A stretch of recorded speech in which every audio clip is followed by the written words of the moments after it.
नमस्कार, स्वागत है आपका क्यू वाइव नेटवर्क पर। मैं हूं नीलू व्यास और हमारा खास कार्यक्रम एंगल 360 में आपका स्वागत है। आज वित्त मंत्री निर्मला सीतारमण ने फुल बजट पेश किया और 2024 में चुनाव है, तो चुनाव के पहले का मोदी सरकार का ये आखिरी बजट था।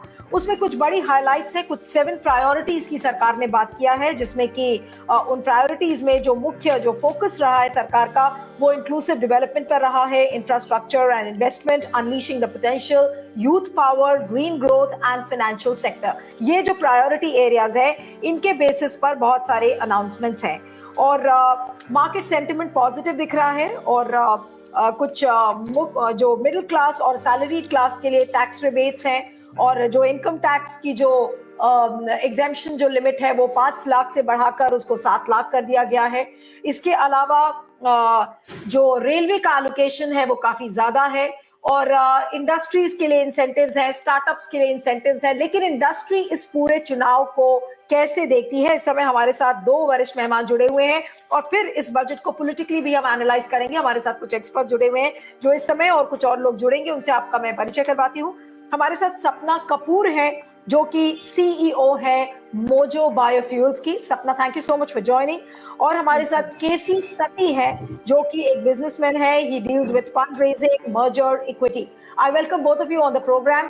और हमारे साथ सुनील शुक्ला जी हैं जो कि वरिष्ठ पत्रकार है उत्तर प्रदेश से, वो भी हमारे साथ जुड़ रहे हैं। Thank you so much Sunil ji for joining. और आज की चर्चा मैं सपना कपूर से शुरू करती हूँ। Sapna, you are a business woman और आज का जो बजट है वो आपके हिसाब से कैसा है और किस नजरिए से आप देखती हैं? जी देखिए नीलू जी, सेंटिमेंट्स पॉजिटिव हैं, बट जैसे कि हमने पहले भी बजट्स में देखा है कि जो बड़े बड़े अनाउंसमेंट्स और बहुत सारी स्कीम्स निकालते हैं मिस्टर मोदी, उनका एग्जीक्यूशन और इम्प्लीमेंटेशन अब कहाँ तक सफल हो पाता है वो देखने वाली बात है, क्योंकि डील तो हमें इन्हीं गवर्नमेंट इंस्टीट्यूशंस के साथ ही करना पड़ता है। आज सुबह भी मेरी किसी से बात हो रही थी सिडबी में, बिकॉज सिडबी वुमेन फाउंडर्स के लिए काफ़ी एमएसएमई स्टार्टअप्स के लिए स्कीम्स निकालती है, तो मेरी उनसे कुछ बात हो रही थी। बट क्रॉस बॉर्डर अगर आप कुछ प्लांट लगाना चाहती हैं तो वो अभी भी अलाउड नहीं है as far as the mandate goes. So बहुत सारी चीजें हैं जहाँ पे exceptions to certain rules that they are,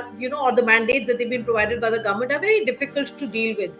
So it all depends on the last mile execution or whatever commitment they are making. But otherwise, the sentiments appear to be good because 9,000 crore ka infusion hua hai in the CGTSME scheme, which is a positive.